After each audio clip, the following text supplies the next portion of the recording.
Okay, sorry for the multiple delays. I'm Dusty, welcome back to my lab. This is Bean. He wants to sit on my lap right now, as always when I start these. But anyway, it's been a little while since I've been on YouTube. Sorry, I'm reaching at the camera. I'm running all the gizmos here. There's lots to orchestrate, so it takes me a second. Anyway, yeah, it's been a while. Been dealing with some health issues, headaches, and abdominal pain. But anyway, hopefully I'm getting that sorted out. Trying some new treatments, and they seem to be helping, especially with the headache. So that's a good thing. Anyway, I had hinted at a couple of projects that I was working on in my past streams that I've kind of managed to finish slash are near finish. And I wanted to talk specifically about these custom gaming mice that I made, and then actually do a specific mod to this one. This is the second one that I made. This was kind of like my first attempt. I used the Logitech G305 board. I would need to run this here. You can see it through here. I mean, not that it's that, unless you're doing this yourself. I mean. So I kind of had a few different goals with this. Let me actually expand this. And then can I put me behind? Please don't bite me, Dean. This will work. Okay. So I also have the CAD files that I can show you, but my general goals were to be able to basically print this with different side panels and basically modularly. So it has like a base plate, whatever you want to call it, and then these different screws that you can see all the way around the perimeter allow you to anchor different side panels and clicks into it, and the results have actually been really good. I've been really impressed. This was my first go, and I actually managed to crank this one out in about a week, start to finish. I mean, I wasn't working on basically anything else, but I did manage to do this in about a week. And these buttons, these side buttons, didn't come out the greatest. I actually just used a regular perf board and some momentary switches, and just spliced into the existing wire harness that plugs into the board, because it was originally a separate side panel or side clicks PCB in this, so I didn't have to go that crazy. But yeah, it's come out really nice. Some things that I didn't quite like about it is just for my grip style, and here I'll zoom out a little bit. Bean is really interested here. He keeps sniffing me, and he bit me once. I wanted it to be a little bit wider. I mean, I basically, with this one, I was trying to make it as small as possible, because I've heard that small and lightweight is kind of like the most competitive, just meta when it comes to gaming mice in general. And I kind of use like a fingertip slash claw grip anyway, so that's what like works well with smaller mice. One sec.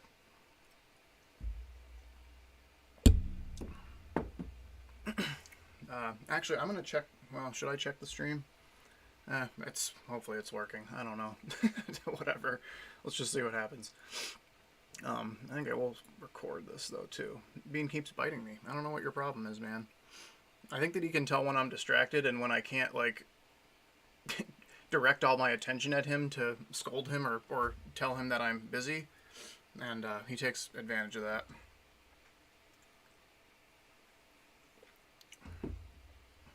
I've also inadvertently taught him to come to me when I whistle. And that's kind of like somewhat annoying, because I do whistle absent-mindedly sometimes, and then all of a sudden he's expecting attention.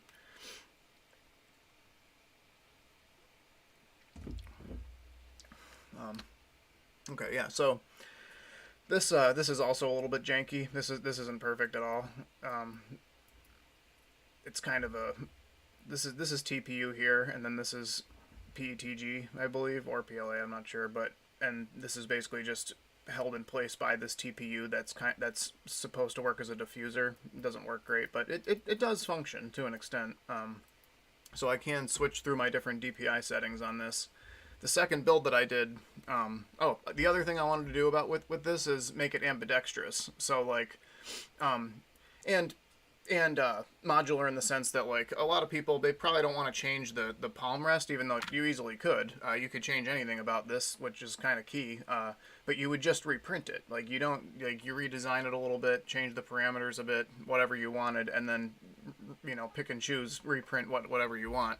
I'll get into it a little bit more about like how this plays in, how the actual clicks function and feel and all that stuff.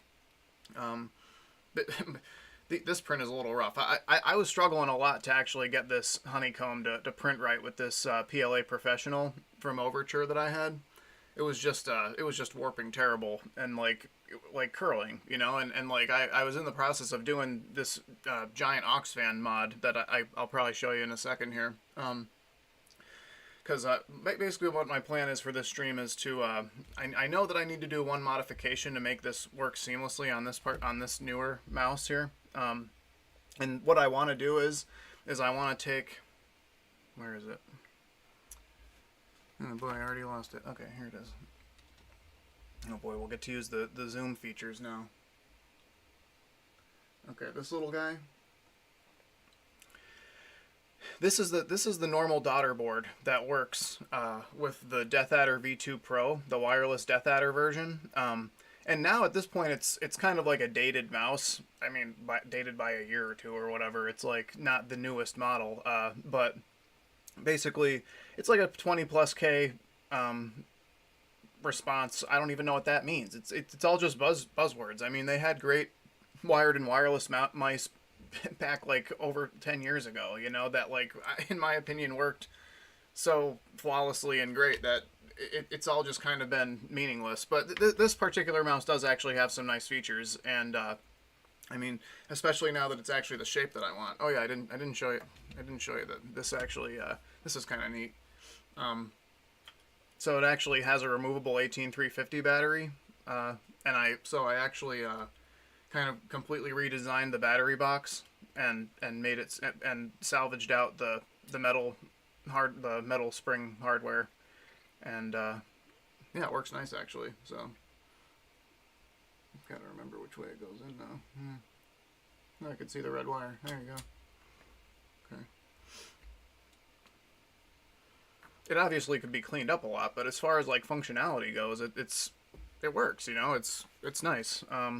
It's a little bit narrow. That's what I realized, and like not only like just in the wing, like how big the wing is, but also the base itself. I wanted to make a little bit wider, and I actually just got a notification that this mouse is low on battery, which is a problem that I'm trying to solve right now because it comes with micro USB.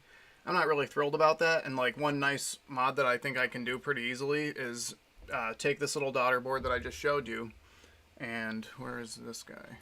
I bought this breakout board, this USB-C breakout board. Now, I'll be honest with you, I am not like terribly familiar with USB. Like I use it all the time, but I've never really like wired or messed with it. You know, like it's been like, you know, I've wired stepper motors and I've hooked USB wires up and resoldered them and whatever, but and I get the general concept. It's just I haven't like, I'm not super familiar with the specific protocol and actually wiring and knowing what color they make the wires, if there even is any rhyme or reason to that. We're going to kind of find that out right now. So I kind of have a few trash wires, you know, they're fine, they work, but they're just kind of like oddball. This came with some kind of dongle, and I think is kind of like a perfect candidate for what I want to do here. I'm going to kind of be thinking through this as we go because I haven't really done something specifically like this. I have a rough idea of what needs to happen here.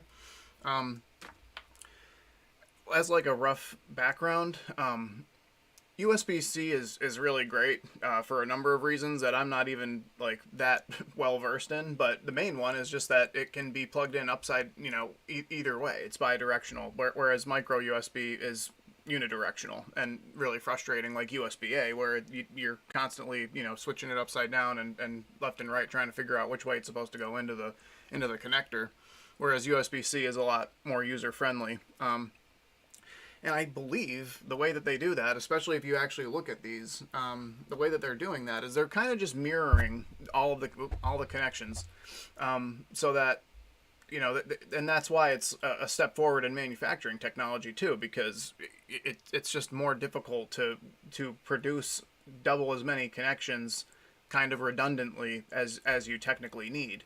And I don't think it really is even as simple as that, because there is protocoling that happens, especially with like the fast charging. So basically, they're utilizing like multiple wires to deliver the power that normally would potentially be used for data. This is my understanding. I like, again, I haven't looked into it like that extensively. Just like for everyone else, the USB is kind of like you plug it in and it works. It's like magic in that regard. And then sometimes you run into problems where you're trying to program something and it just doesn't want to connect, and then So anyway, this should be a little bit of a learning experience for me too. My general plan, and the thing about it is that fundamentally speaking, that like it's still USB. So and we're not like delivering a ton of data with or power with this particular connector. We need to charge a single cell lithium ion LiPo battery. Oh boy, wow, it's really chopping up. I gotta see if I might not be on the right Wi-Fi. 1 second. I'm actually gonna check this out quick.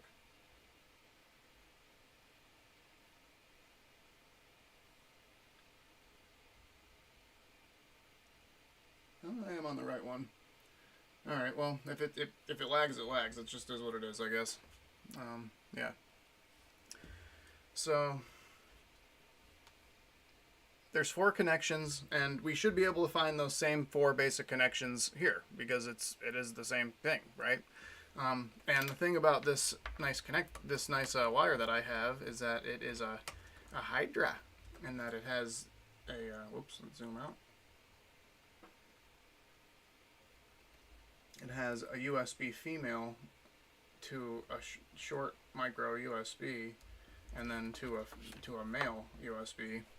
So using this and this, I should be able to create a reverse engineering wire harness, basically, to be able to probe and figure out what's going on with this. Don't drop that. Okay. All I should really need for this is continuity on my multimeter for the most part, and then like truly, I'm gonna do a little bit of research too, probably, but. Oh yeah, just mechanically, the first order of business is that I'm pretty sure this isn't going to work the way I was planning on, because this is confusing. This is going to sit too high in there. I need to basically move this up the height of the PCB here, so that this will actually line up with the female connector of the USB-C. That was just a goof on my part. So I'm gonna open up the CAD file, and I think that's what we're gonna do. There was a potential that I could have turned it upside down and gone like this, but I don't think that makes sense. I want to be able to screw this straight in wherever I want, flat and flush to the base. So let's see here. How are we going to do this? I think I'm going to pull this apart and show you the internals of it and how it's put together, and then I'll pull up the CAD file with the other mouse. I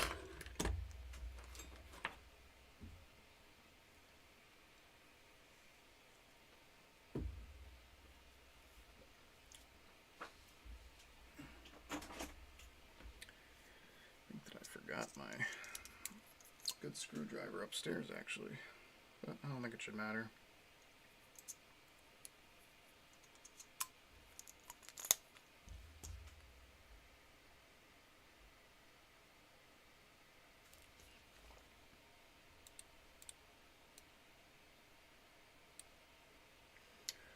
right.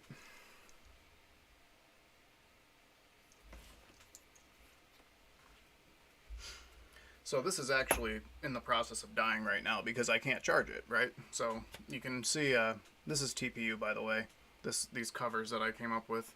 And it's the same basic construction in that it's a rear piece, a front click piece, and then two side panels. And something that's pretty clever is how this works, what I figured out eventually. It's kind of jank. I mean, it could be perfected to an extent, but I just took some bolts and cut some slits into them. You won't be able to see it. With a Dremel cutting wheel, and so now I can just take a screwdriver and adjust basically the sensitivity of the click, because it's the bolt comes down and is what contacts the actual optical switch down there. You'll see that in a second. So it's just some basic Phillips head screwdrivers or screws that I found on Amazon. Fair pain. Oh, I should turn this off so I'm not messing anything up.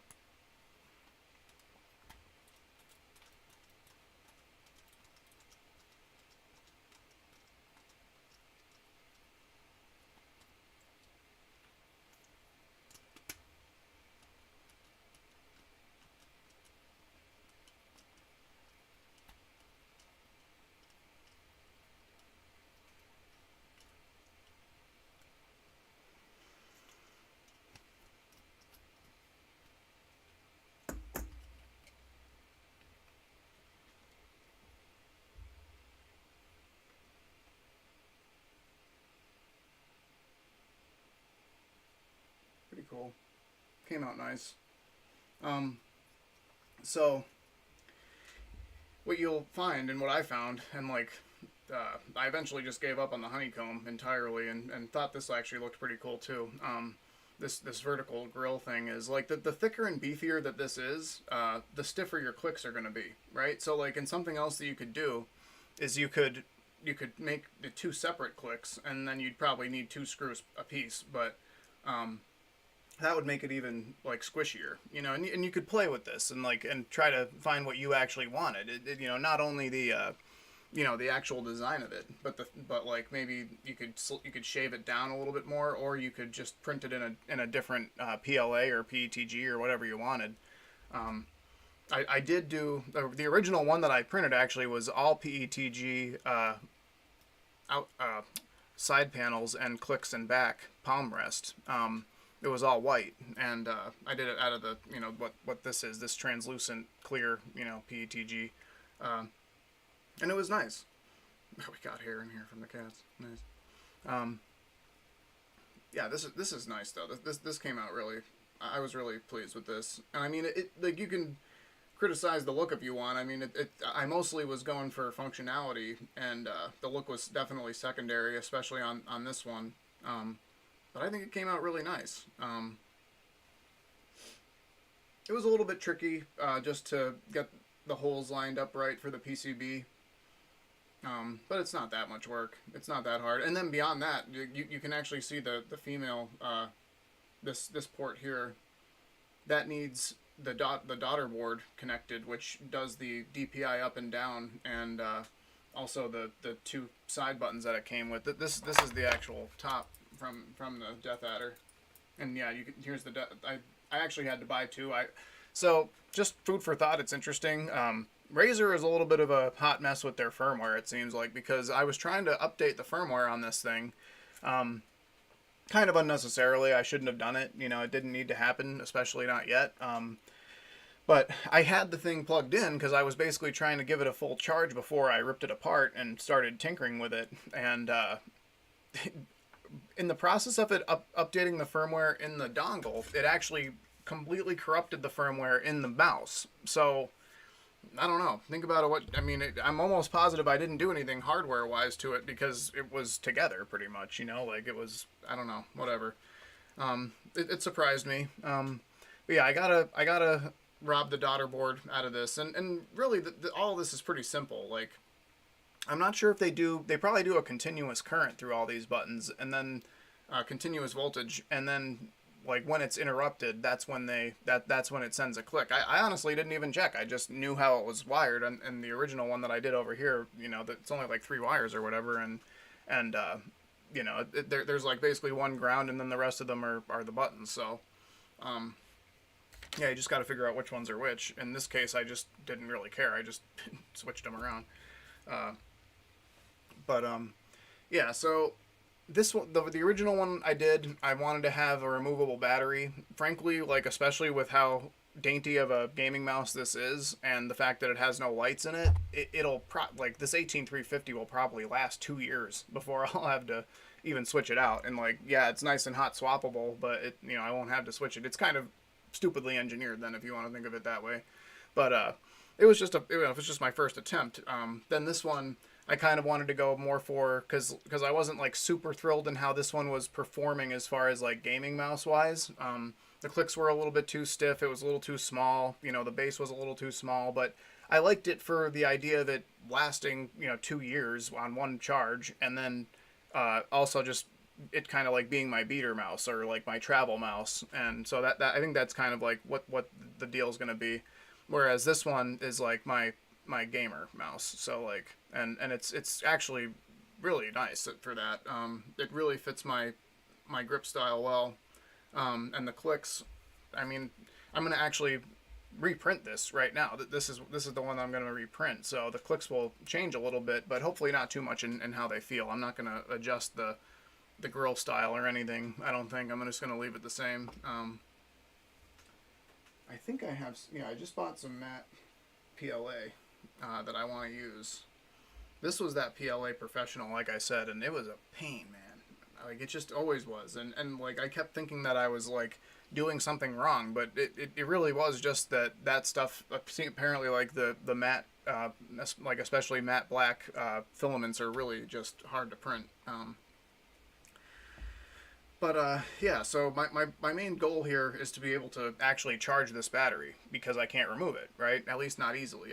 I have actually the other battery that the other mouse had, and that was the other cool thing about this. Like, I spent $35 a piece on these mice. I had to buy 2. I should have only had to buy 1.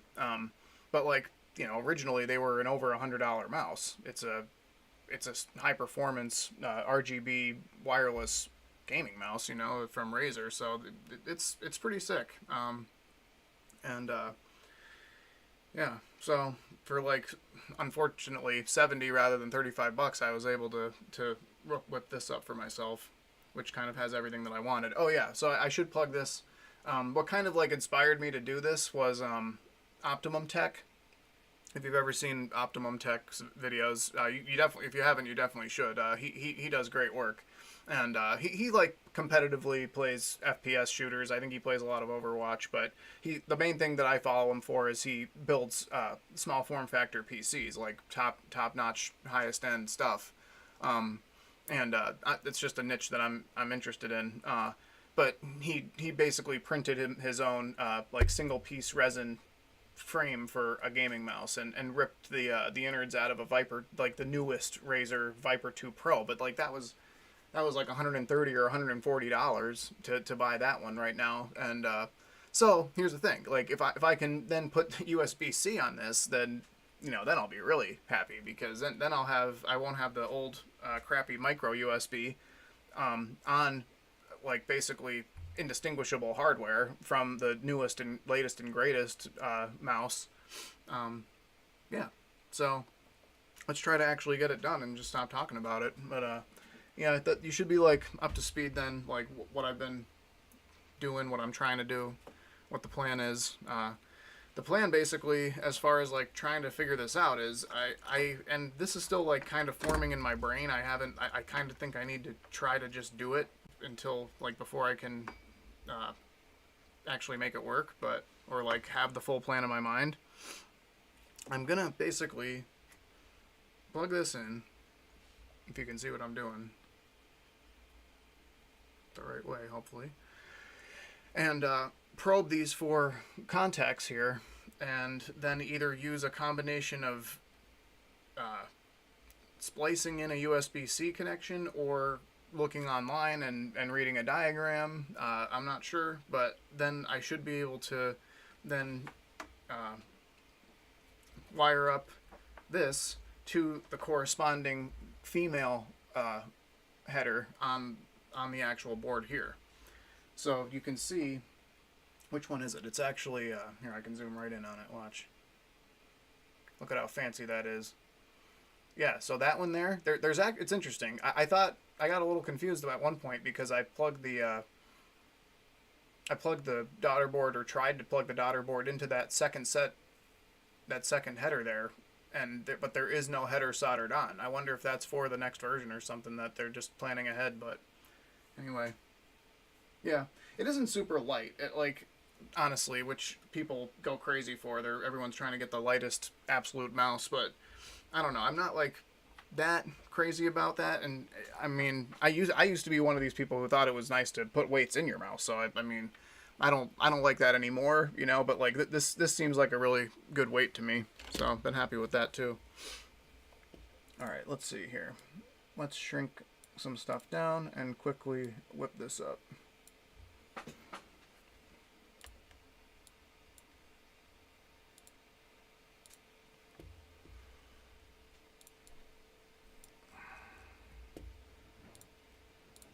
This should be like super easy.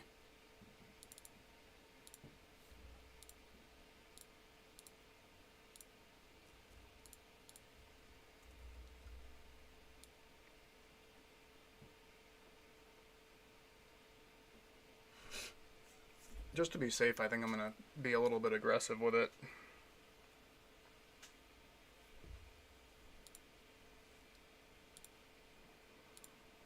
Not like that worried about the looks. I already think it looks cool and suits my needs. So now one problem with it is that it's going to interfere with the existing grill here. So let's see if I can isolate this particular fillet.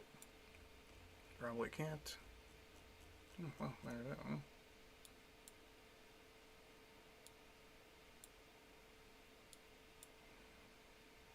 What's that?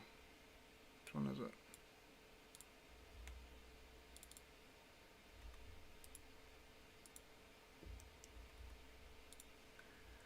I'm just kind of doing this quick and dirty. I mean, I don't really, not that worried about it. This file's already kind of a mess, so.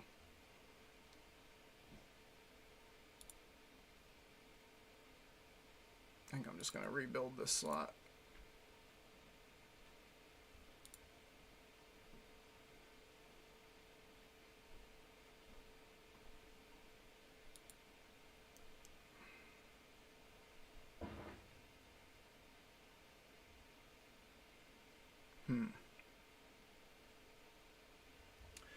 I think, now that I'm thinking about it,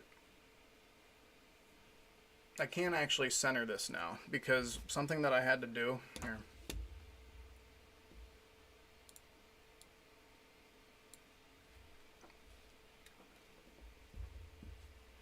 So originally I was trying to make it as short as possible, because my reasoning was that, like, there's no, like, this is all air anyway.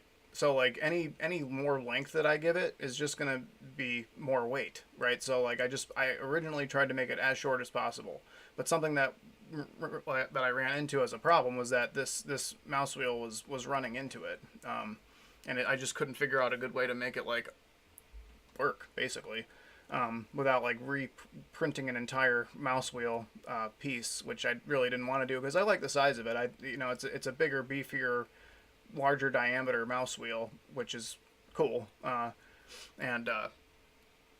Anyway, though, originally because of that, I had like offset the hole where the USB-C would go into, because I was trying to like finagle it between the screws and the mounting point. But now, because it's longer, I don't think I should need to worry about that. So let's just see here. Yeah, see, I mean, well, actually,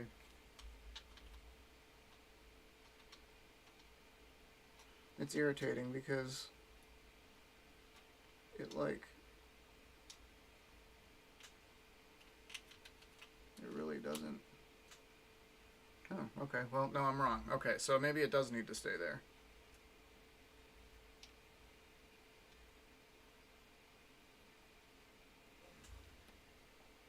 It's hard to...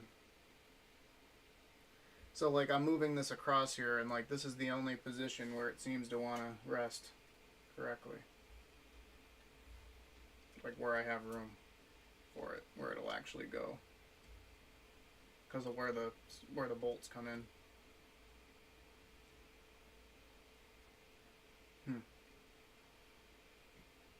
And it still wasn't even... Oh, now it's flush. Which, that's actually nice. If it's totally flush with the front, then that's actually ideal, but...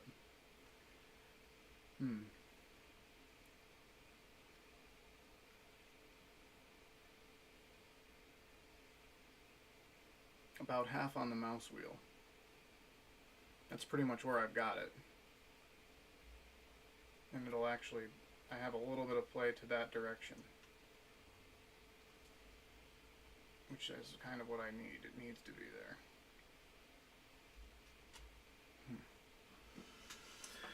there. Okay.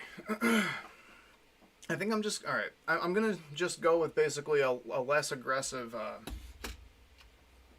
fillet on this when I do it. And I'm just going to basically leave it there. I think that's kind of where it needs to be. Might even be a little bit too far to the left. But...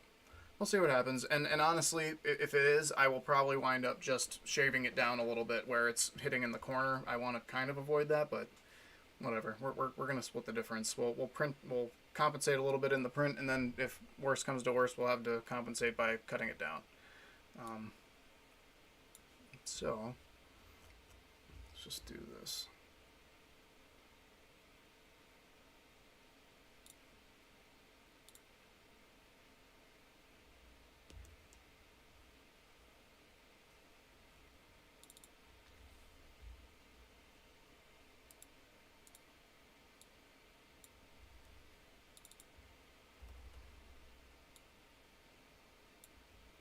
Really want to move that over a little bit, but then it gets really close to this. We can go a little bit asymmetric, I guess. Even more asymmetric. And make this shorter. Okay, we'll do that. Because I looking at it, just eyeballing it, I'm pretty sure we're gonna run into a problem. So let's just do it. Fuck it. Oops, shouldn't have cursed.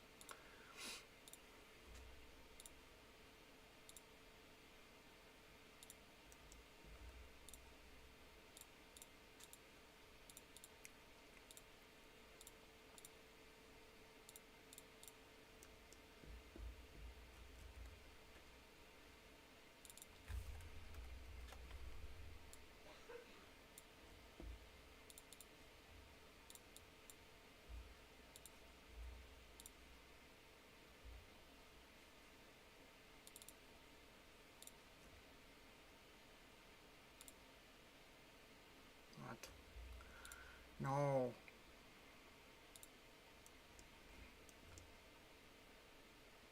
She's lagging.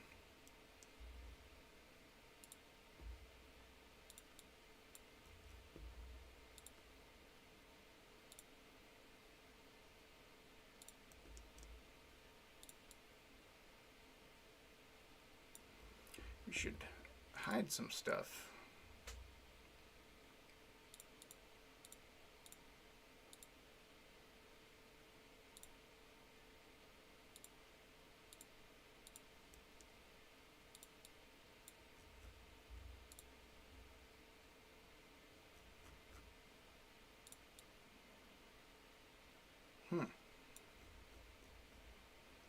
Interesting.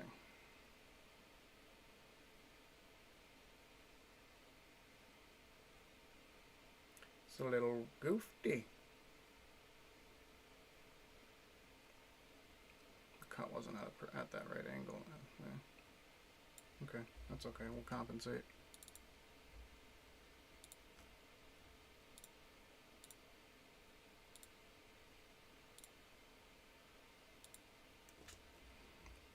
Take that. Although, Then I think I'm going to run into the same problem with this. Will I not?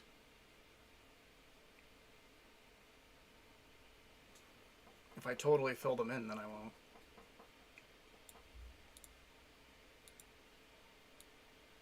But then that... okay. I might have to actually go back in the timeline to correct this, because this is at a weird angle here inside of this. I hate how it unhides everything.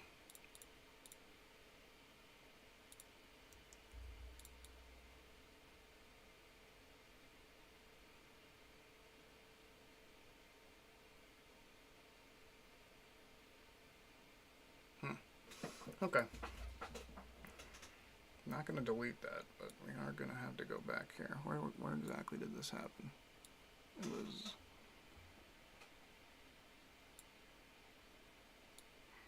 that one, I think. Yeah. Yeah, this was probably a smarter thing to do anyway.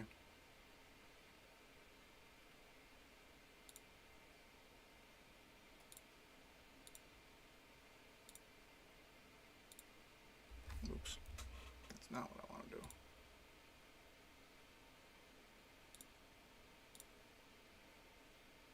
Kind of eyeballing it. I mean, I roughly know what needs to happen.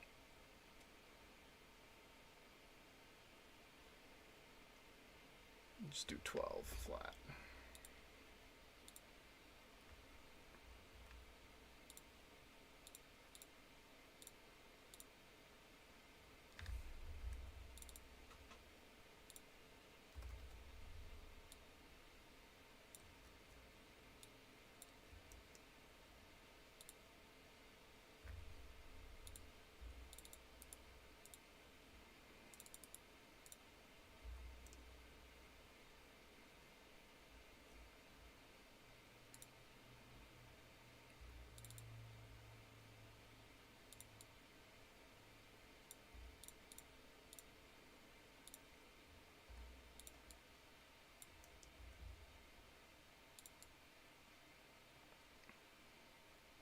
Nice. Okay.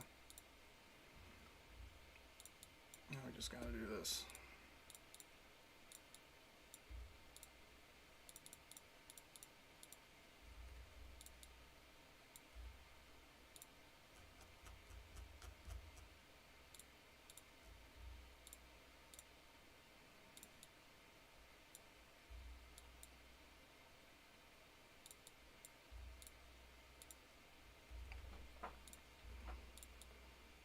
Okay. Simple as that. Now let's what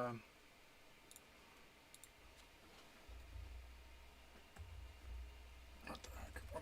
What is it? What is my crap?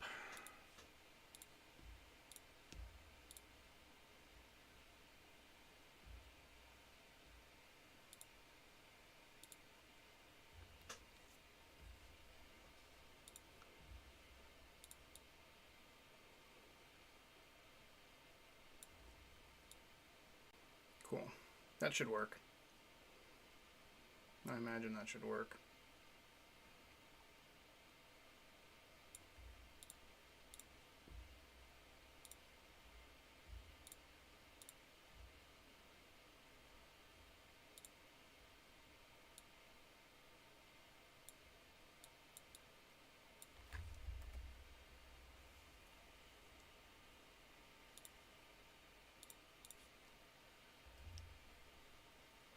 Oh, little tip. I don't know how well you can see this, but if you use .3mf, there's like basically no drawback, and Fusion exports it basically immediately, and it doesn't have to use the cloud to actually convert it to STL.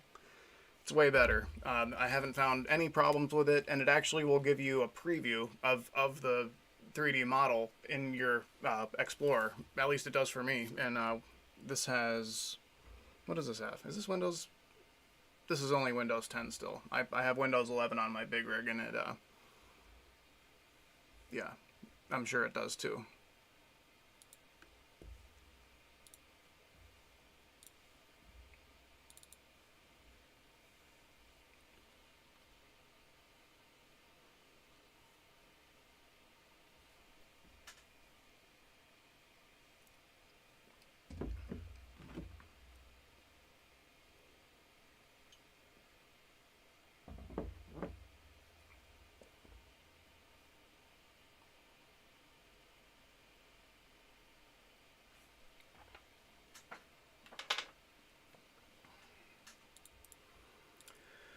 Okay, now how did I wind up finally printing this? I think I did wind up printing this straight up and down.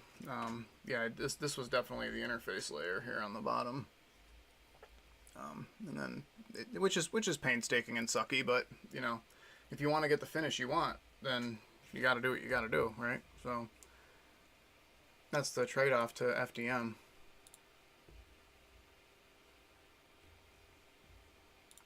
Something else, don't give me too much crap, is my machine is goofed up. I don't know if I need to rewire, or if someone can help me, I would love some help, but it's just I don't like screwing around with this a ton, because you can crash the machine and stuff.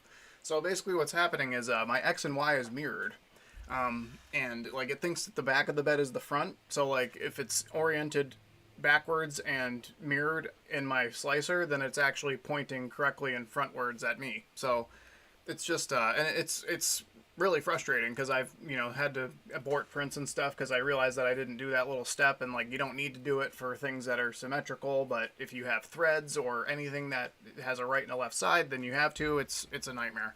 So yeah, I mean, I've tried. I've thought that I've gotten it. I'm like, oh yeah, like everything's working fine, and then but oh wait, it's still mirrored, and it still thinks that the back of the bed is the front, and it's just like what? And then like you change it, and you're trying to home it, and it's going away from the end stop, and then it crashes into the wall, and it's just, and the thing is screaming, and it's horrible.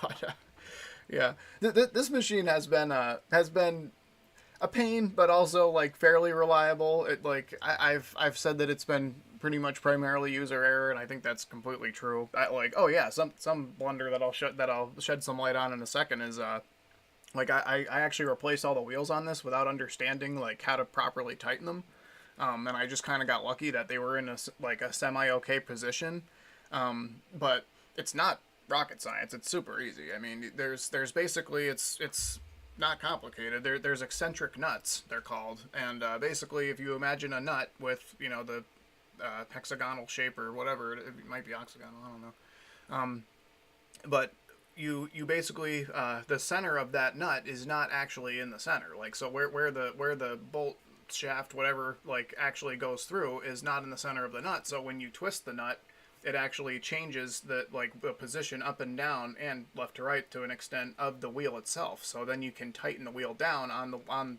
another set of wheels that are stationary and not adjustable. So it's honestly super clever. So and really simple to do. Like, and what I realized is that that's why those nuts are accessible the way that they are. They put the nuts on the gantry on the bottom. Here, let me expand myself a little bit so you can actually. They put the nuts on the gantry on the bottom so that you can actually get. It seems counterintuitive. You'd think on the top, because that's how they are on the sides, on the other sides of the gantry where it connects to the, you know, the sides of the printer, but like, and you know, so then you can actually reach them from the top. But the thing is a lot of people build their shrouds backwards, I think, so like, and over top of those wheels, so then you can't, it's not as easy to get to those particular ones as it is to get to the bottom one. So there's a lot of thought that's gone into this, you know, and I'm sure that they're pretty much all similar. I like, now I want to design my own FDM printer, and I think I'm pretty much at that point. I did a number of pretty extensive mods to this machine. One of the major ones was the direct drive. So, and I actually just I designed and printed my own mount for the like an off-the-shelf NEMA 17 stepper motor, and that hooks into my, you know, bought micro Swiss extruder dual gear. It's a really nice setup. I should be able to show you in a second here once I get this file done. All right, we're heated up, so I'm actually going to switch the filament quick because we need PLA on this.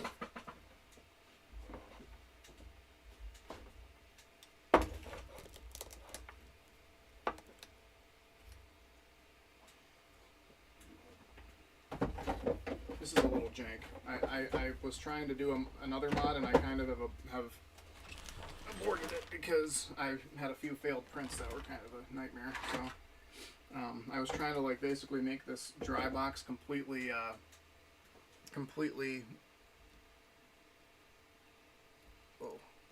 Oh yeah, I'm totally wrong here. I'm doing the wrong thing. Okay.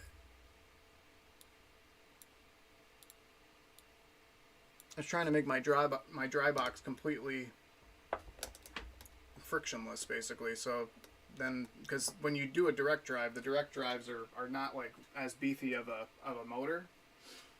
So you just want as little drag as possible. So I've got a nice direct reverse Bowden set up here.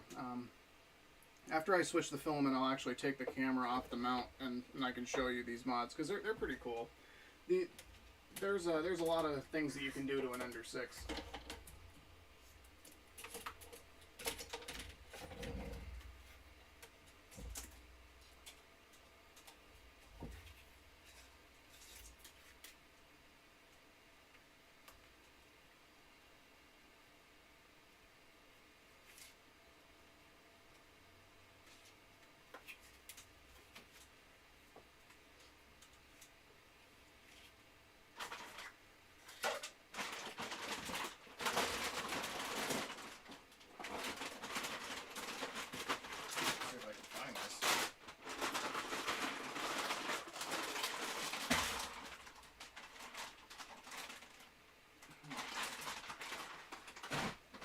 Collected a lot of filament at this point.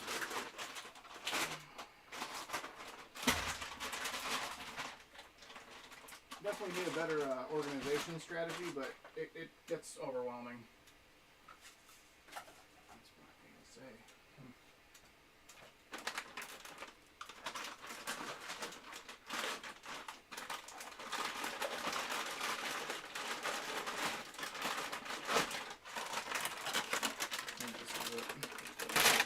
Nope.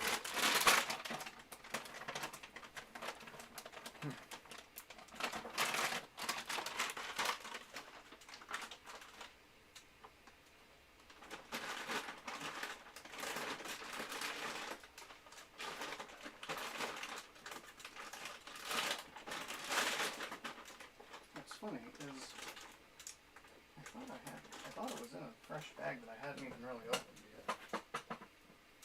But I don't see one here.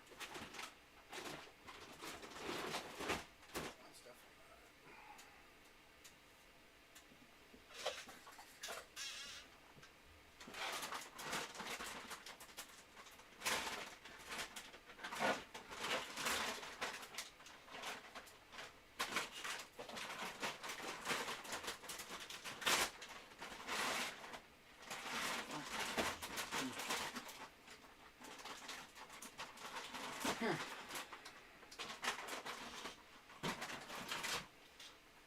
Oh, there it is.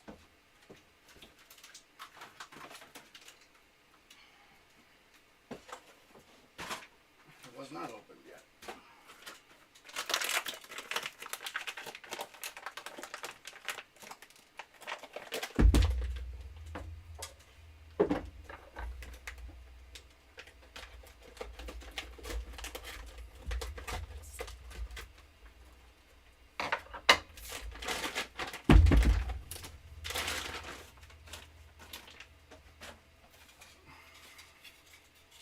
I am just going to load this into the dry box, even though it doesn't really need to be in one.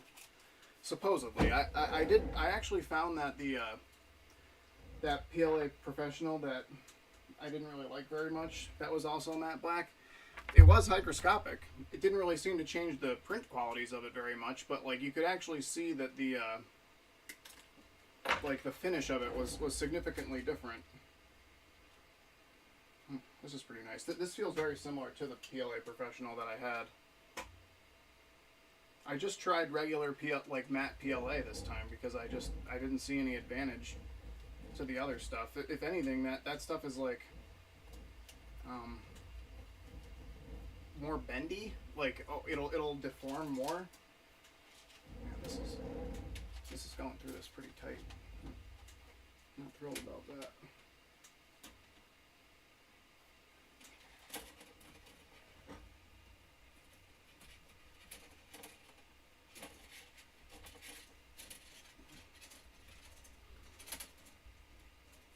So this is a little janky how I have this, but I don't really have a better idea of how to do it efficiently. I made these Bowdens like for one side or the other to be able to go to guide the filament to the direct drive.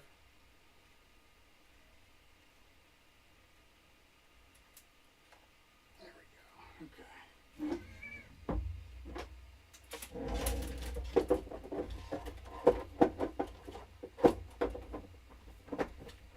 Oh, great. Temperature's crashing.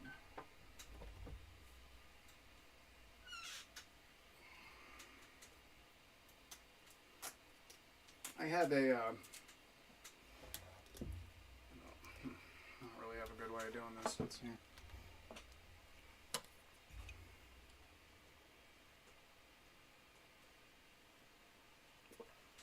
I can tell you the specs on this printer now at this point.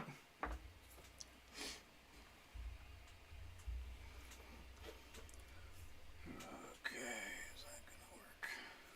Yeah, whatever. I'll just look insanely washed out here. You can kind of see me presenting then. I don't know if this really helps at all. Now I'm just blinded.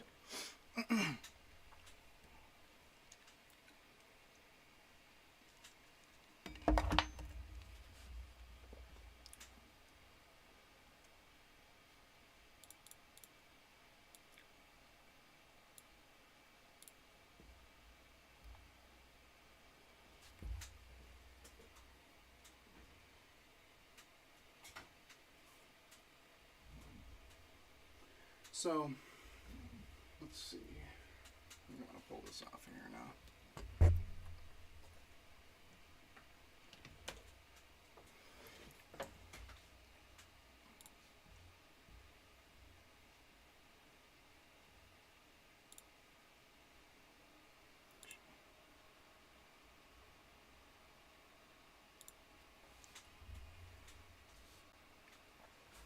Okay. So, some of the mods that I've done to this machine. I originally had a dual 5015 setup on my hot end. And then I got the wise idea to try to do an auxiliary fan. And my reasoning was this, because this was actually when I was working on the mouse clicks pretty recently. I was getting that curling on that matte PLA, and I just thought that, oh, well, I just must not have enough cooling. And then, like, beyond that, the cooling that I'm getting is so fleeting because I was trying to print pretty quickly, and then beyond that, like, it prints a tiny little amount, and then it moves a decent amount when it was curling so bad. And I just thought that the super directed air of the shroud and of the part cooling fan was, like, basically not lingering over the actual part that needed to be cooled long enough. And whether that's true or not, I don't know. But I have seen other people do auxiliary fans, and I kind of went down this rabbit hole. And so what I thought is, rather than having, like, two really big, like, overkill fans, well, not big, but, like, overkill fans directly on the hot end where they're heavy and taking up more weight and space, why don't I just have one big one separate from that where it just blows constantly from the side? And, like, I originally got the idea looking at the Bamboo Lab X1C and their auxiliary fan, and that would, like, solve this imaginary problem that I thought that I was having, which I don't really think I was. But either way, I think that this is kind of like a better solution, and just, it looks nice. It looks really cool. It wasn't that much work once I had this blower fan, and I'm going to start, like, actually sharing my STLs and my files. I just haven't really been, like, satisfied with the quality of some of them, and that, like, there's some jank to them and they're not, like, perfectly seamless. But I mean, I think that's kind of the case for a lot of these things that I'm finding on these 3D printer sites. So whatever. I got really lucky, and I had accidentally made this. I was going to put it on the side of the printer, like over here, and blowing from one side, and I realized that really wasn't going to work, at least with the way that I had my gantry set up, because if I wanted to get it, you know what, I should actually get this running before I start going into these upgrades, because I do want to get this done here. So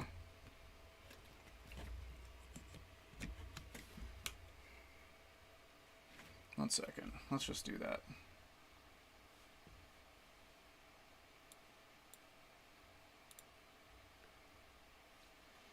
Did want to, all right, so we're up to temp, and I'm gonna extrude a little bit. I have generally been super happy with this direct drive upgrade. I mean, direct drive is the way to go, man. I don't care what anyone says. I mean, maybe if you're trying to go for absurd speeds, then yeah, then you want a Bowden, but it's just like the utility factor for a direct drive is just so much higher, and that I was able to print an entire TPU Soul without any hiccups at all, and it came out great. And like, if you just think about the principles involved, like, your tolerances will be better, there'll be less slop in your extrusion and everything. So all right, let's get this sliced here.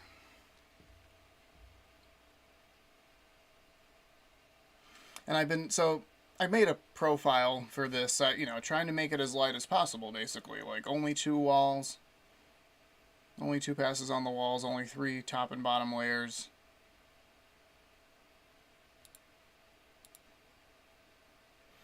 If you don't know this lightning, I forget what it's called in the other slicer. I heard someone say in a video, but basically this is just like as little info as possible. So it almost prints everything hollow as possible, which makes it light, you know.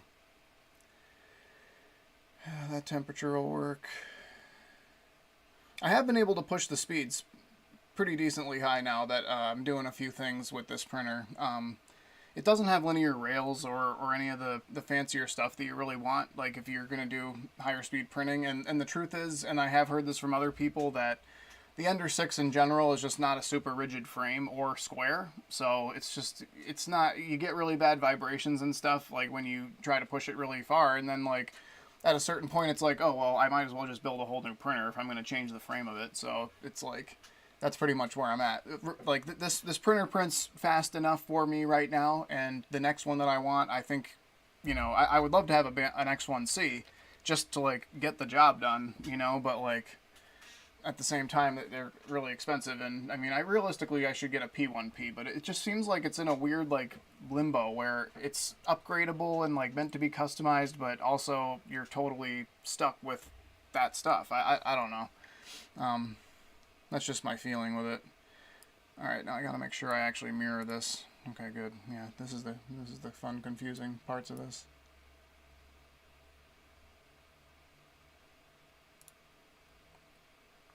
Actually,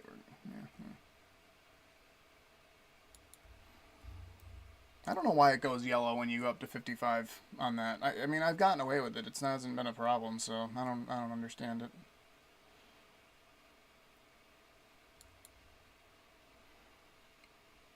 See, so I'll just put this at 85, and then if I ever the way I have this auxiliary fan hooked up now is something else. It's impressive.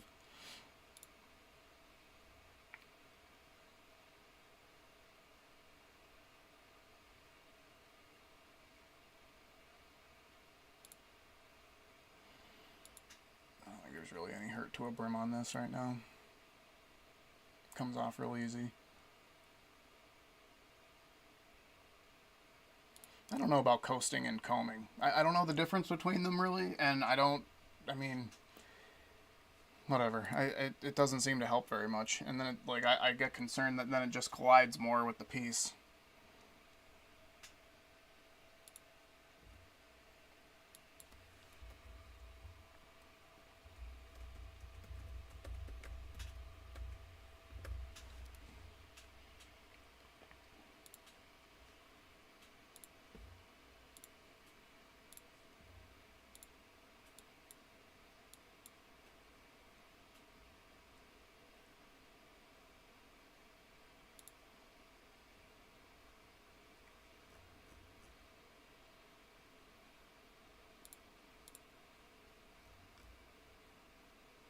$80? That's not right.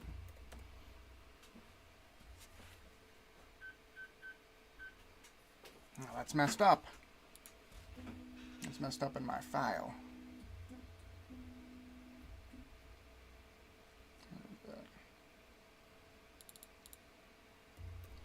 It's okay. We'll update it now. I definitely should have previewed this. Whatever, we'll get it rolling. It should be fine.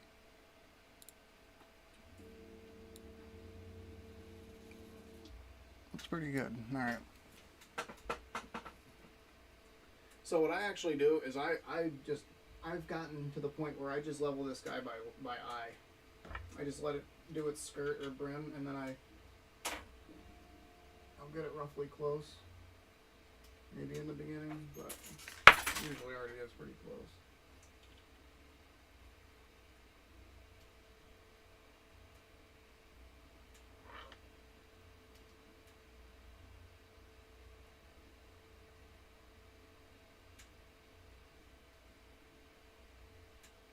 Alright. Okay, now I can actually show you this thing.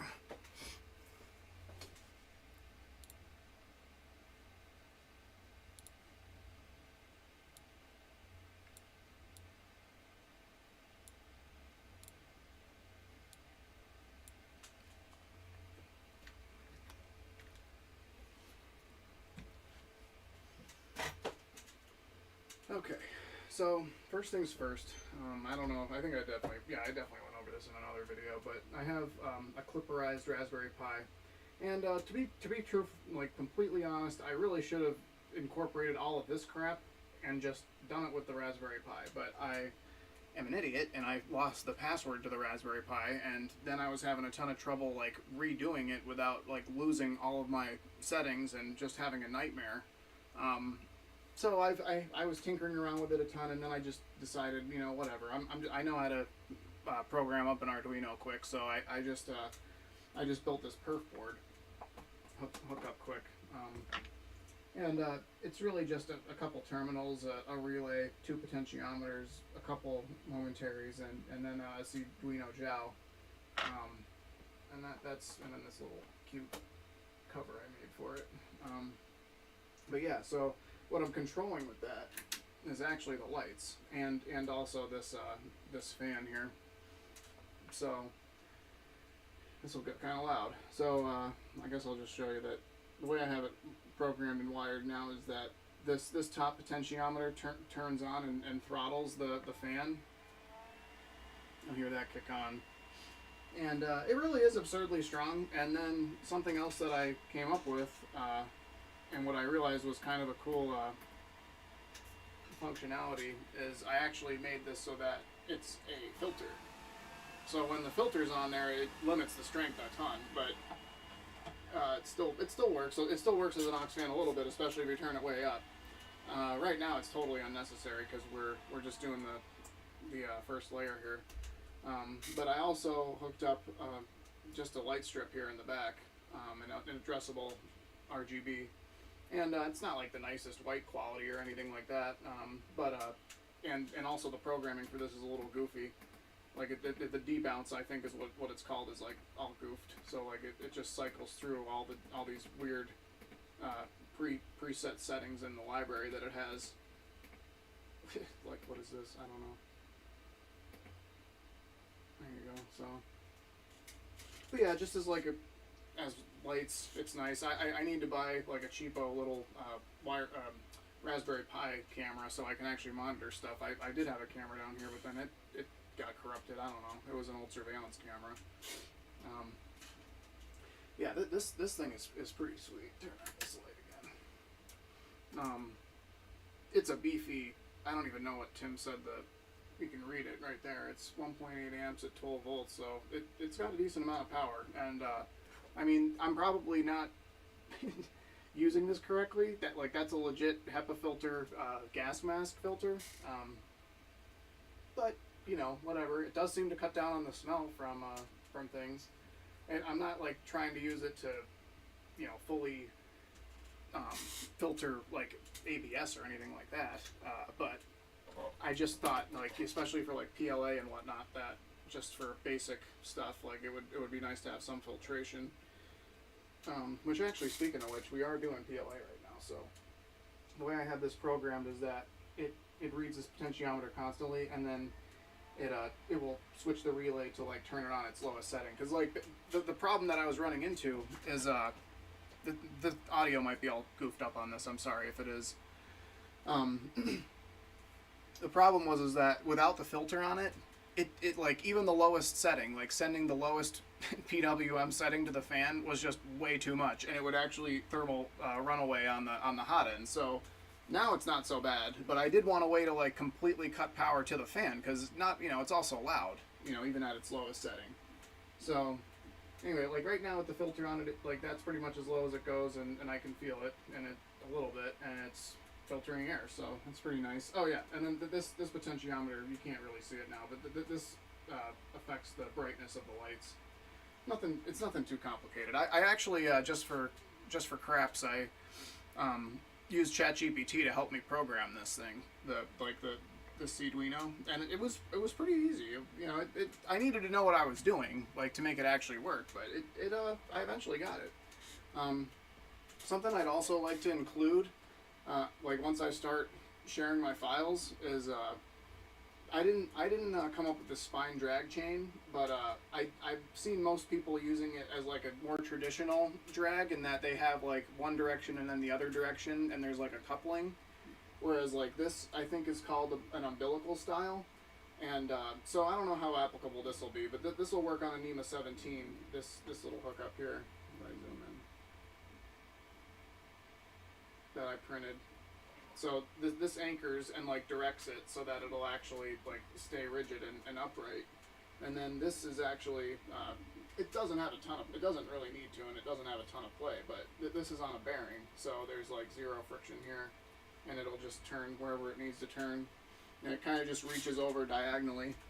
And I think it would actually work pretty. I could figure out a way to make a top hat for this pretty easily, and still make it work with the umbilical. But yeah, I think it looks pretty sweet. I think it came out really nice.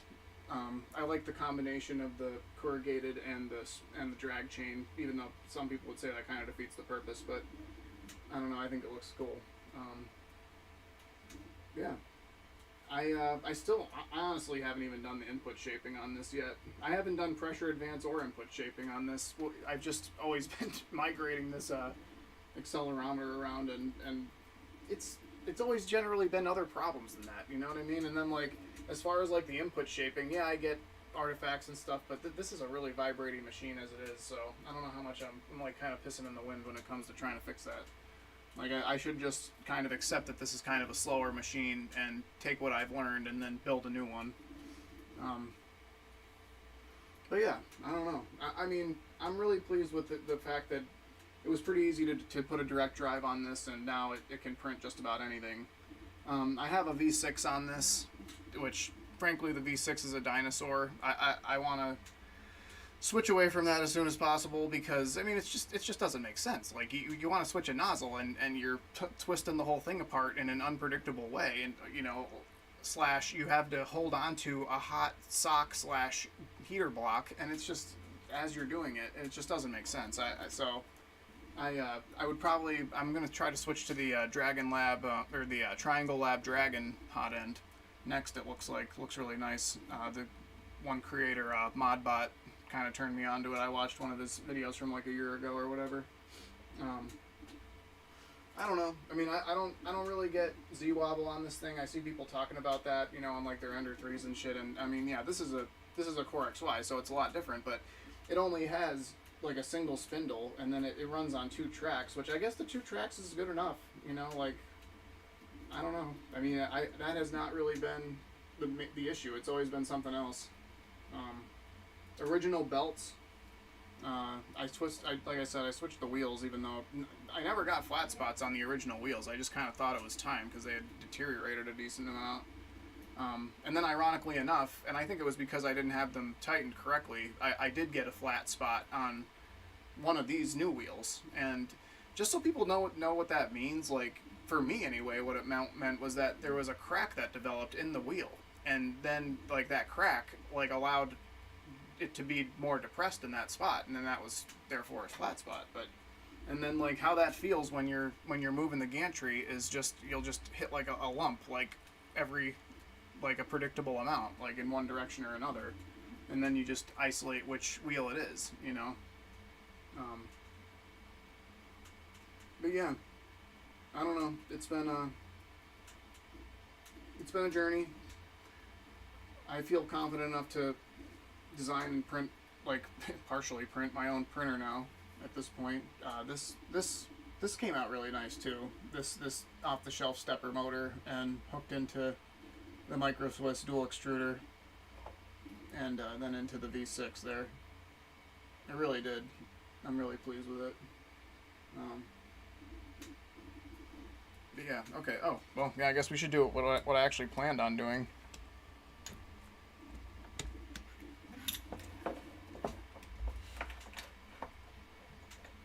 So while that's printing, now we have to do the electronics part of this project.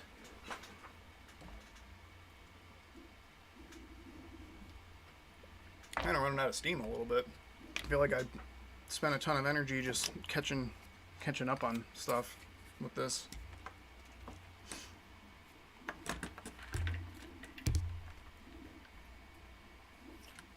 Okay. I think this is a pretty crappy USB-C, even though it's weird in that it's flat, and it doesn't match the Hydra one I have here, but oh well. I also have misplaced all my wire strippers, which is very fun. Just gonna go halvesies on this. Oh, great. So this is a problem. So this is only a charge cable. It only has 2 conductors. Great. Okay, well that's still useful for something, just not for this.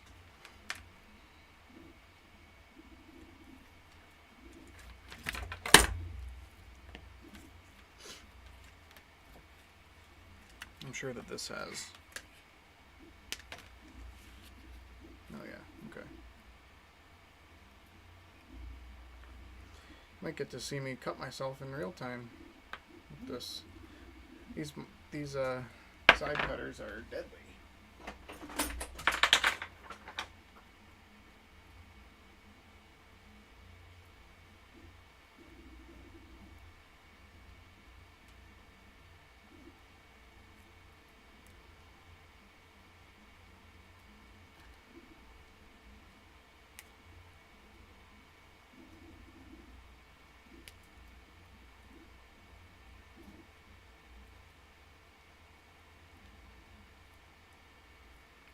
Guess I should be putting this in the shop more, but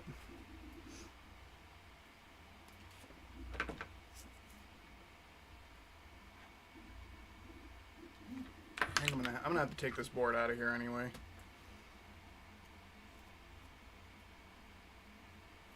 Unless I have the old board over there. I think I have the old board over there.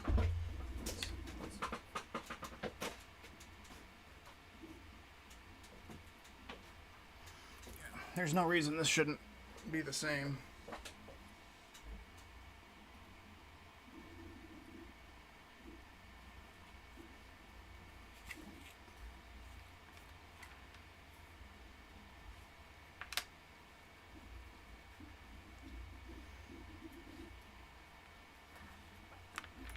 Alright, so this is what I was expecting. So we have 4 wires here, and corresponding to 4 wires on this board.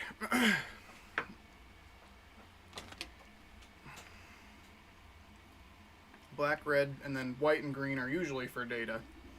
Just colloquially, if you want to think of it that way. But we can't rely on that, necessarily.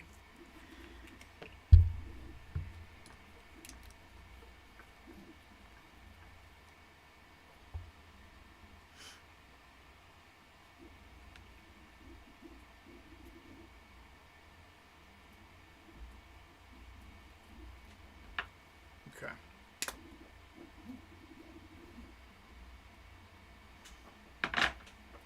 These are a little bent.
yeah, so this will be cute.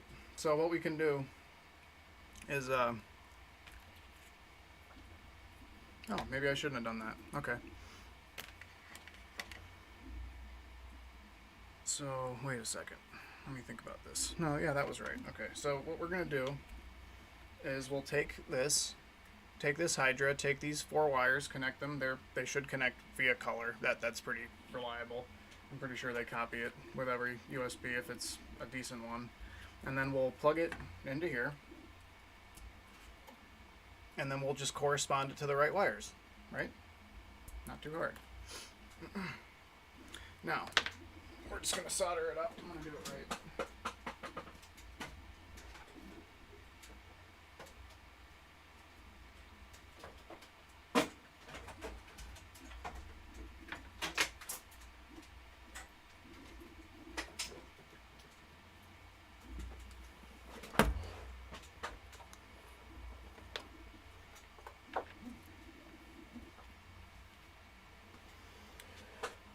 How am I going to finagle this? Let's see.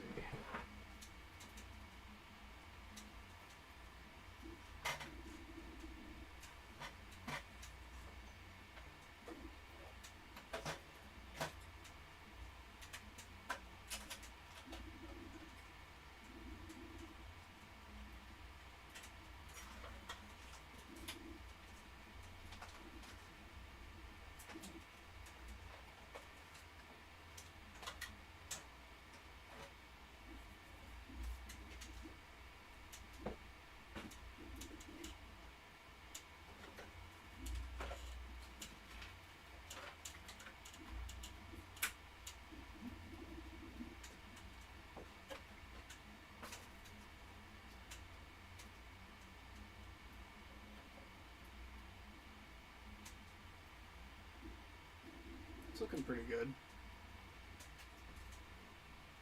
It's a little shinier than I wanted. Oh well. I guess it's just not totally professional. I need my flux. Where's the flux?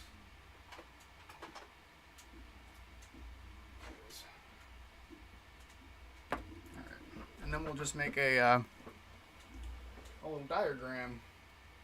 I'm just going to use this crap wire because I have it here and I know. I was looking for my nice silicone stringy wire and I don't know where it is. It's disappeared. So I'm just going to use this crappy wrapping wire. It's pulling pretty nice.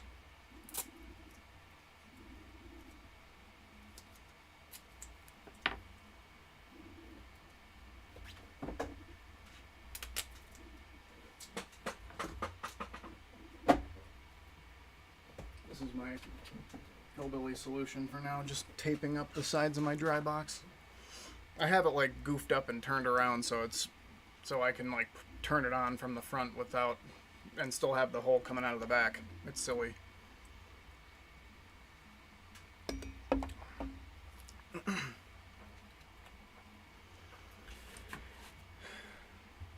So we'll make a diagram of what color goes to which connection, right? How should I do that?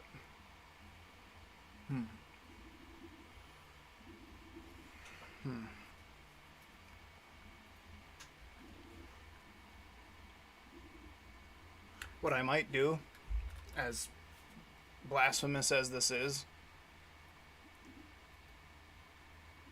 if I can't figure out I don't think I have a small enough. I don't think my perf board is that dense.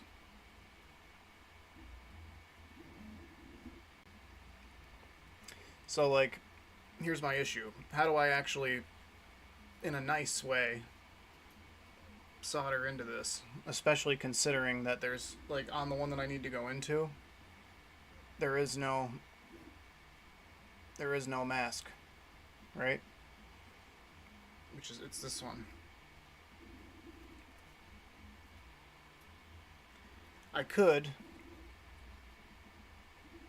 put pins into the top, but then I'd have to solder them, and then they could short on each other coming out of the top. So like what I'm actually thinking I might do is once I'm done probing this, once I'm done probing this and figuring out which one needs to go where, I'll just break this piece off, this piece that plugs in, and then solder to the back here, these little tiny wires.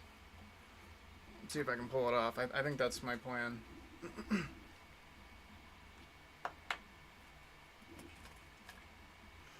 Honestly, I could probably just go here. Yeah, let's try that method. Let's just also show that method of doing this. If you had the access to knowledge here.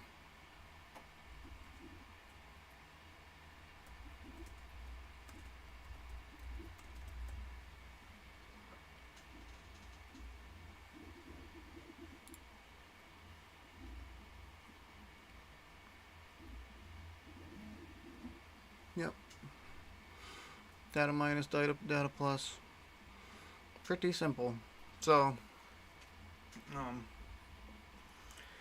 we're still gonna have to figure out which one is which here. I believe, yeah, we're still gonna have to figure that out.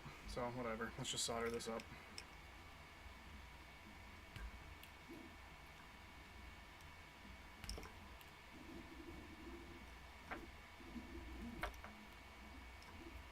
If it was marked on the board, like it's marked on, whoops, here, let's zoom out.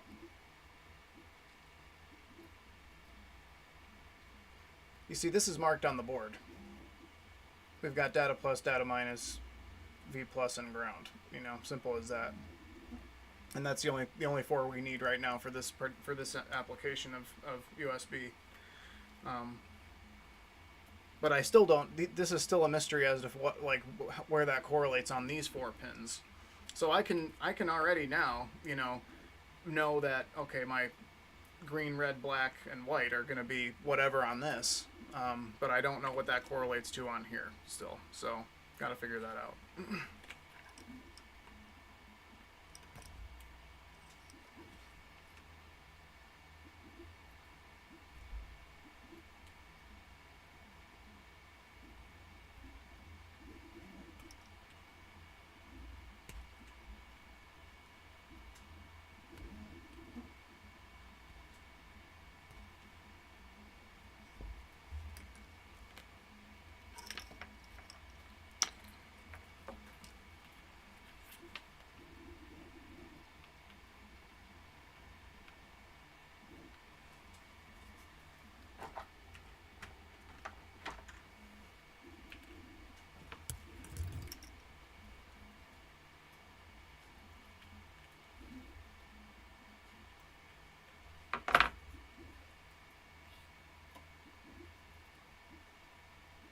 Might even do this one at a time. So basically I'll probe red and then I'll solder red to the actual board.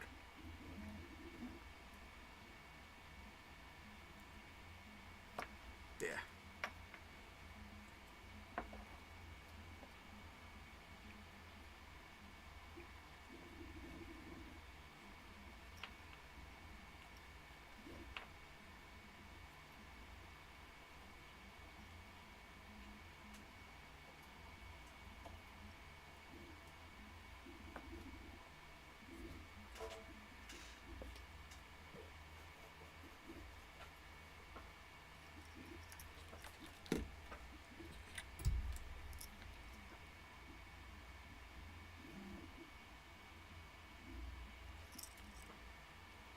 Turn up the filter fan. Too much.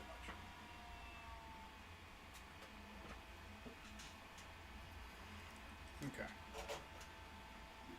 Do I have a lighter down here? Oh, crud.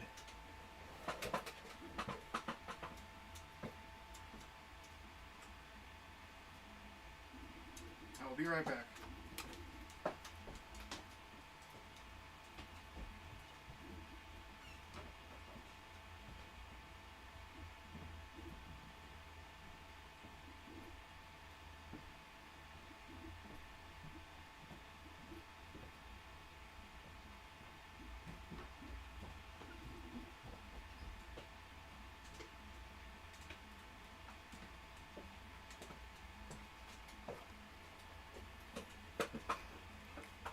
Gotta eat.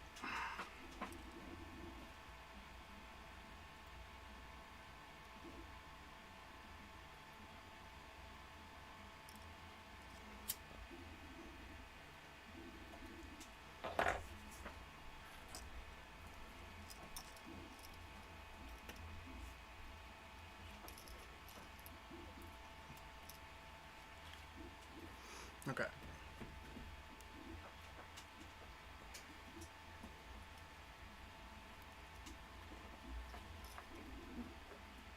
Now we know that red is volt plus, main 5 volts, meaning.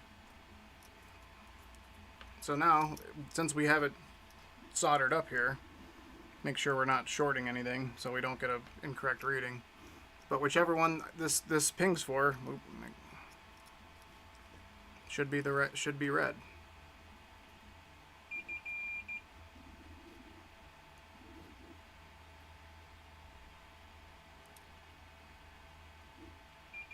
Okay, so put this on V-bus. Let's zoom in here.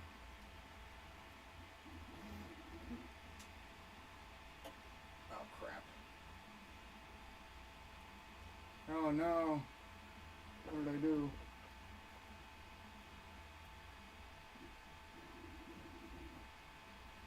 There we go. Set the wrong camera.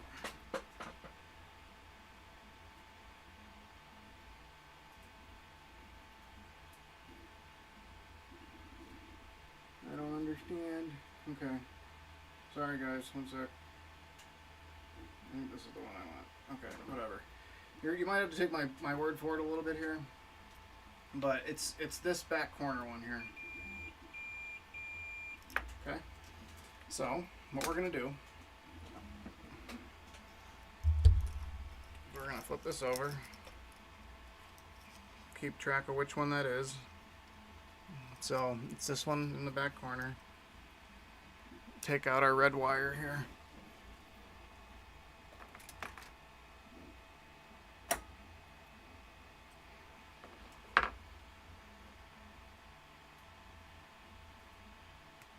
So this isn't stranded. This is unstranded solid wire. And I'm basically gonna like pull it past, solder it, and then snip it clean is my plan. And then I'll probably put a glob of hot glue on top just to make sure it doesn't short anywhere else. Because I don't want that. I don't want to break my thing. Okay. Make sure we get it in the right spot. Make sure I don't get confused because I got to, turn it over. Okay, so should probably get some helping hands quick for this.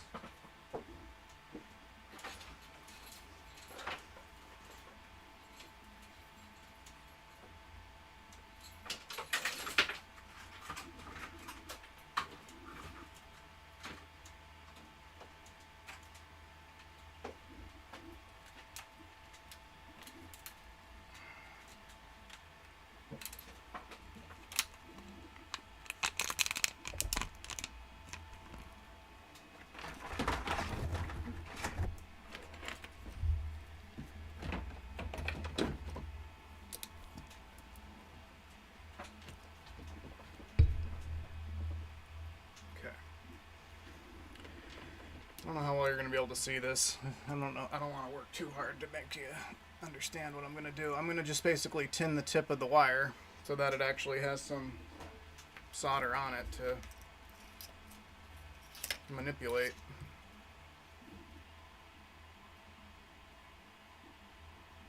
You don't really. It doesn't suck much up, and like when it's a solid wire like this. Honestly, it's kind of a fool's errand. Might not work well. Okay, yeah, it's not really working well. Let's just see what... I think I'm going to glob it up a little bit on the actual contact.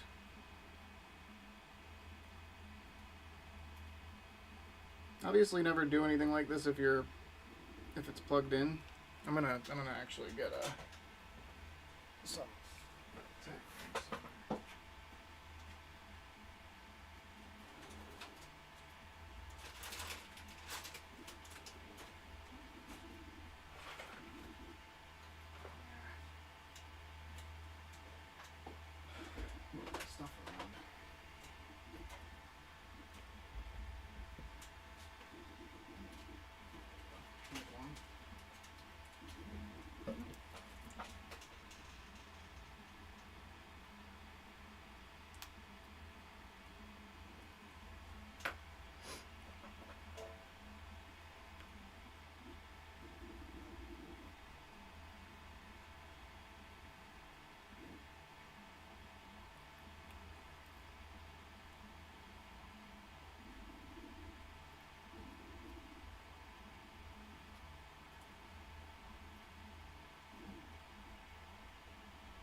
now there's actually something to go grab onto here.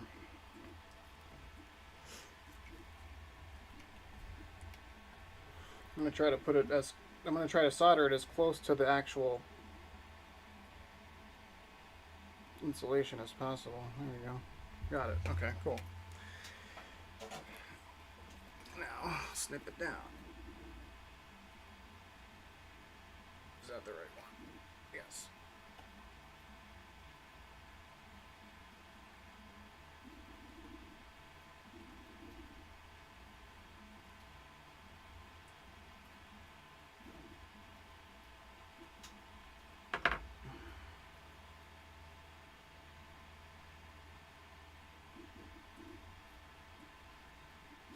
Okay. Alright, now just to test our connection, we should be able to get continuity off of the bus here and then here. Yep. Okay, so connection is decent. It's a small wire. It's going to charge really slow, but I don't really care, you know? It's like I'm going to charge it like overnight, like when it gets low. It doesn't need to charge fast for me. So I could use a fatter wire, but then it would be harder to solder. And like I like the convenience of how I'm just going to snap this board off.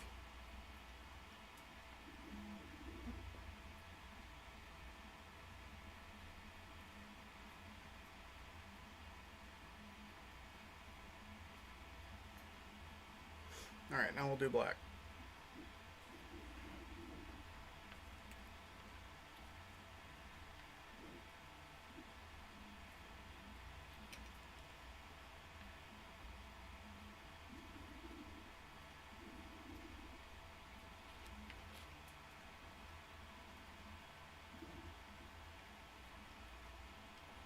No, you're not even in the shot. Great.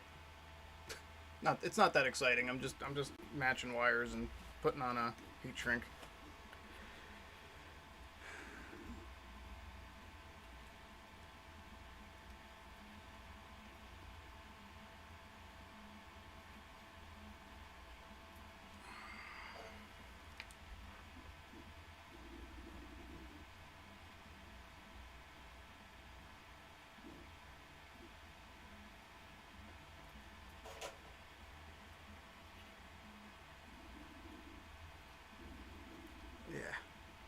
I got too impatient.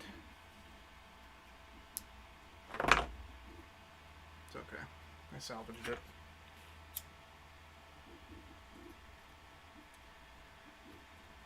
Alright, now we probe black, which is going to be ground on this. Move this out of the way.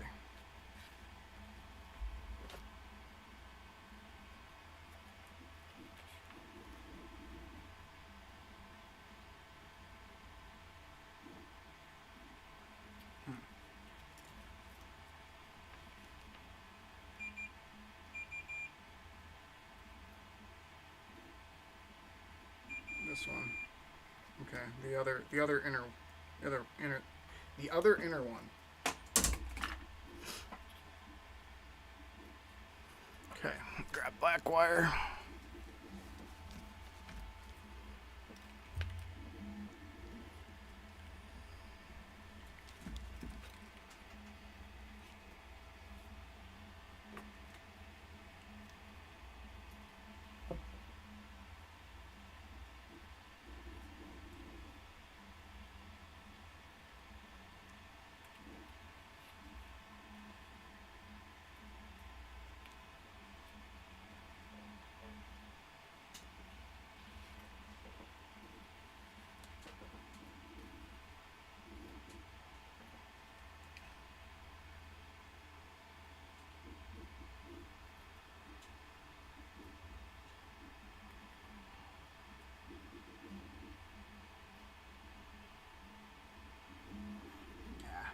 See, that's okay though. It didn't.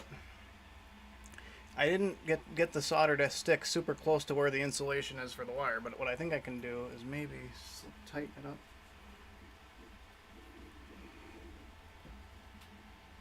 Nah, it's not going to cooperate, but that's okay. I'll just try to compensate by not doing that much with the other ones.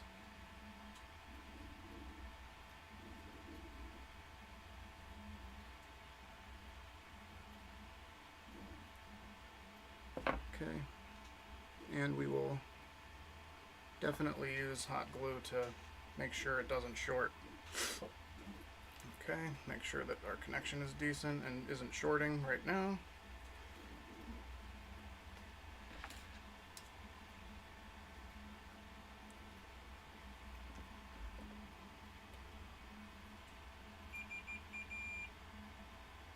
It's not shorting and it is correct. Okay, good.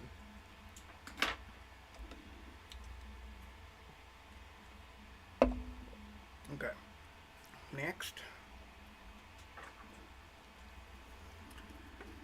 Data plus is green, correct?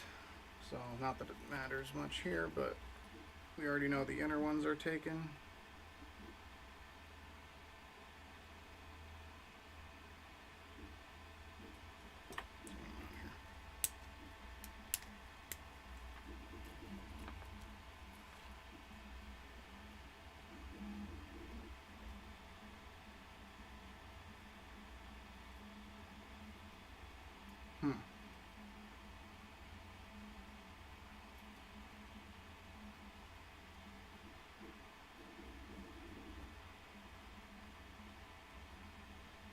Why are none of these going?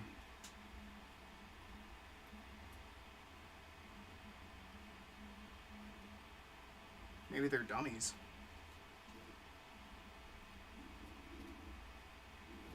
They might just be dummy posts. It might only charge through this.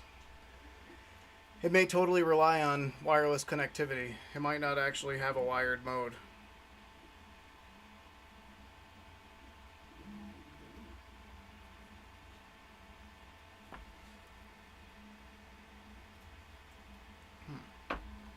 It's a little surprising to me. Okay. What about this one? Yeah, I mean these are those other two posts are just dummies.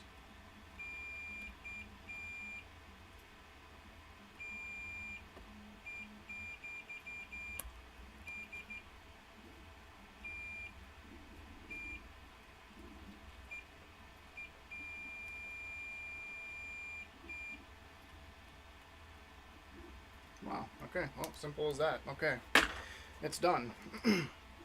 So all I got to do now is just solder the other ends of these wires onto this board here.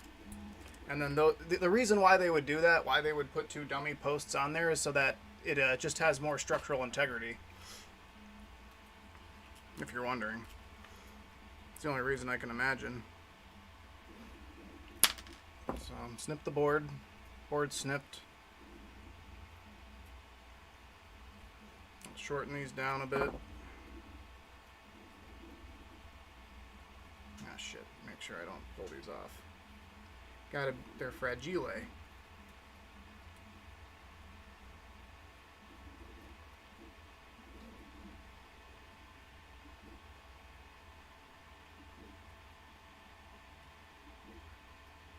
This is going to go down, so I'll just do this.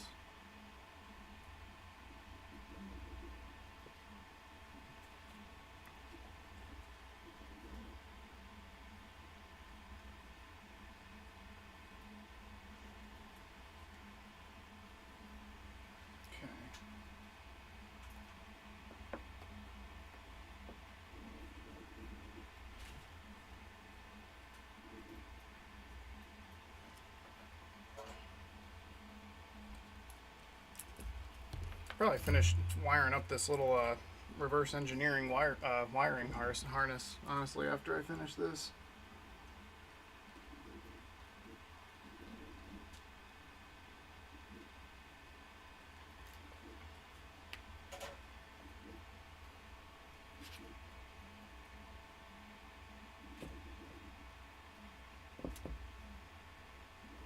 Very nice. Okay. So, there you go. That's it.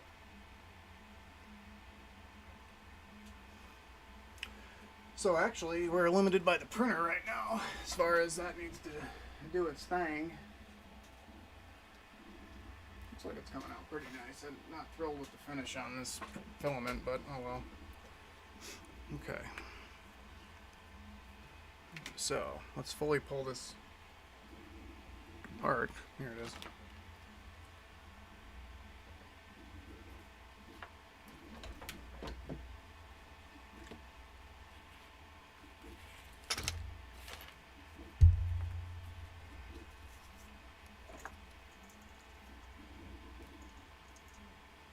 I don't need to take the side panels off, actually. So we're just going to take the back. I'm not thrilled about this particular aspect of this. I have to take some of the Teflon feet off in order to actually get to the screws. Not thrilled about that.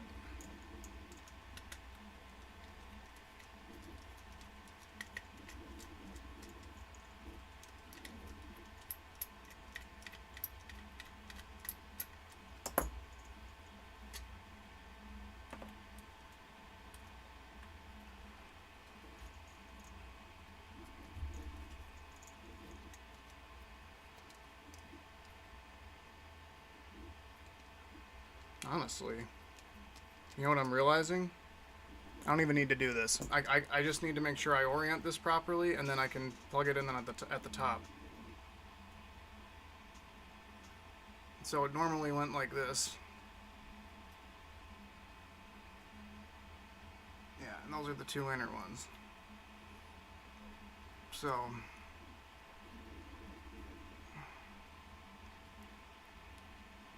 red in that back corner.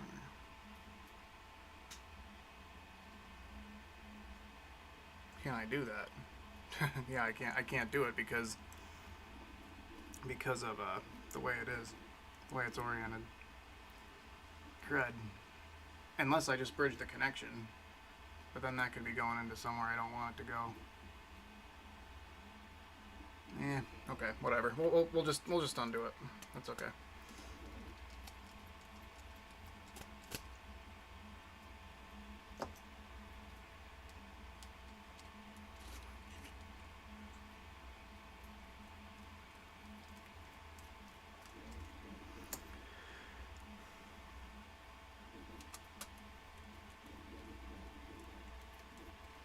Probably should have unplugged the battery before I started poking at this, but it's okay. Hopefully.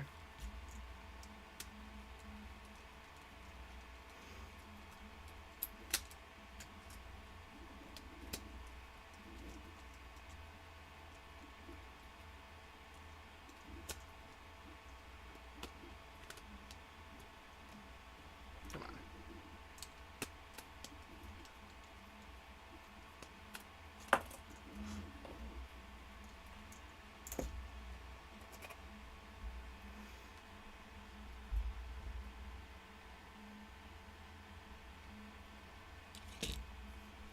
Okay. So now, this is just supposed to go in just the way it was supposed to. Like that.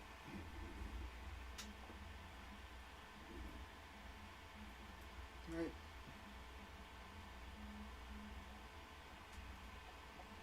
Cool. Alright, that should be it.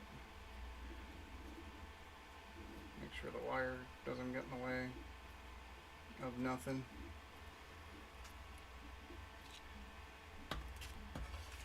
We can test it out and make sure it's actually working, but I gotta wait till the clicks are done to...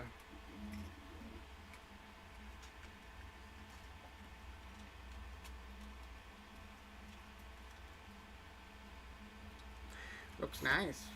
Okay. I should be able to... Then I'll just orient it where it needs to go once that's done, and I'll put some screws in it. Basically.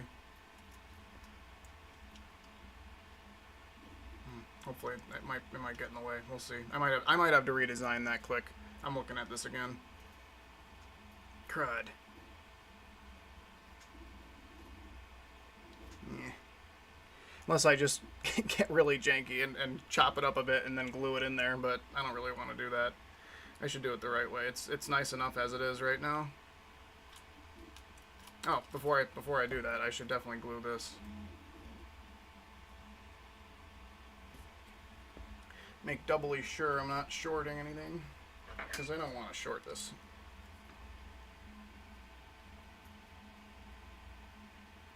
It's not.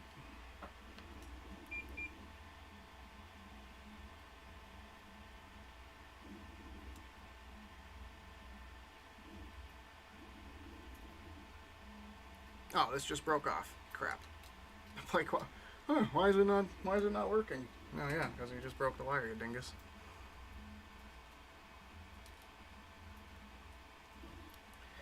That's okay. I can fix.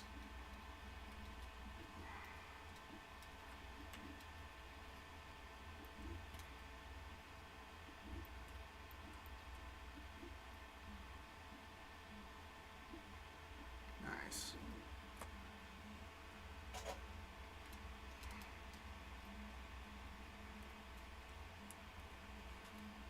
Alright, that should be good.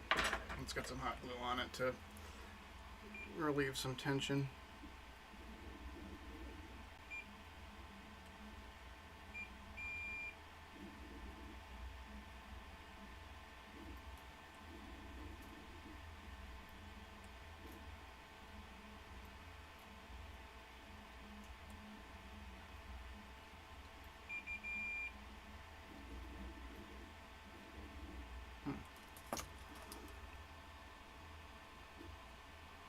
My ground doesn't seem to be working, but I don't know. I'm not sure. It looks good.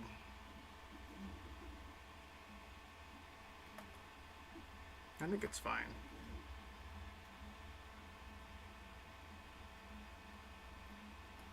I think it's fine. I don't know why. It's so small I can't get a good contact on it. I think it's okay. We'll find out in a second. As long as it's not freaking shorting.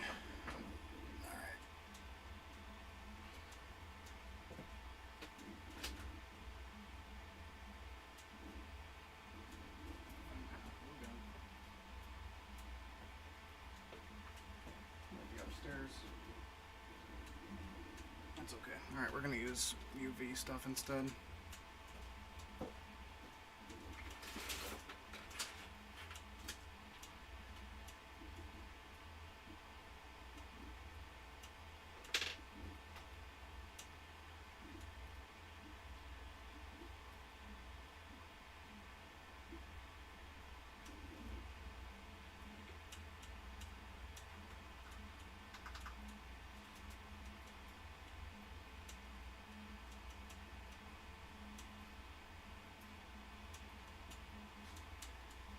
Just letting it cure for a second. I should have worn goggles, even though I was just putting a tiny little blob on there. Apparently that's no joke. If you get a decent amount of resin in your eyes, you're in trouble.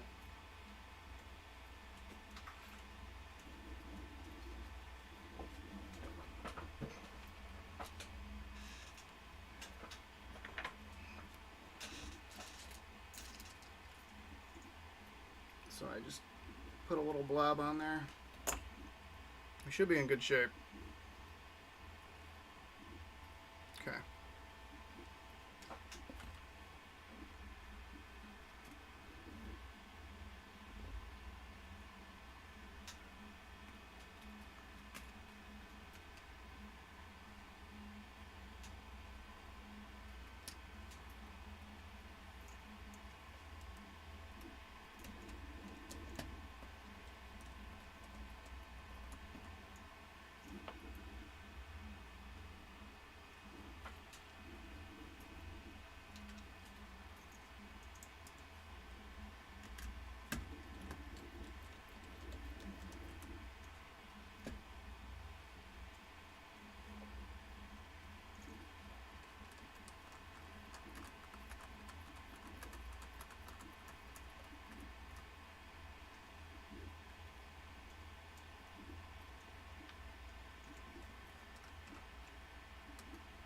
Shouldn't have tightened these as much as I did.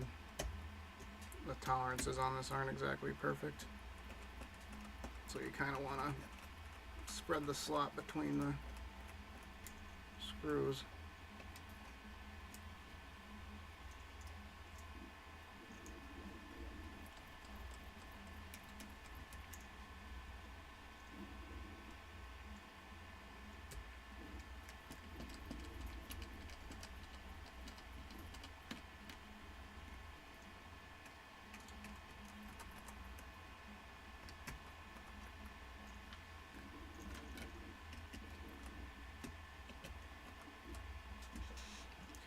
nice.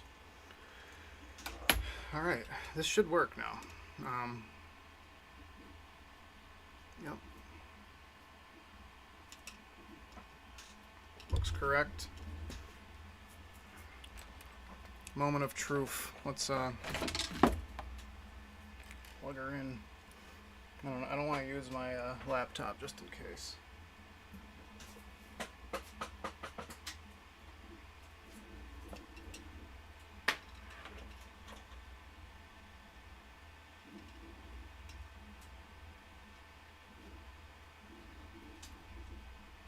Alright.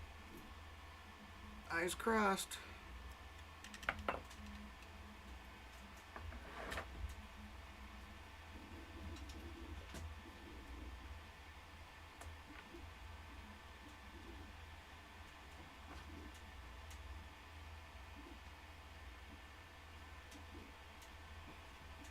Let's see.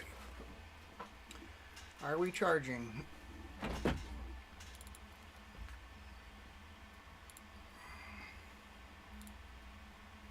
Yep, it's charging. Look at that. Can you see it? Can you look at it? Look at right there. Alright guys, well, that was successful. Gotta wait for this print to finish up, but yeah, did a USB-C mod on my mouse. You know, redesign the front panel so that it'll actually accommodate it, and yeah, should be great. It's charging up. Hopefully it won't explode, but I don't see why it would, so looks good. Alright, thanks guys. I'll maybe do this again soon. Not sure. Hopefully my health issues will get sorted out, but thanks.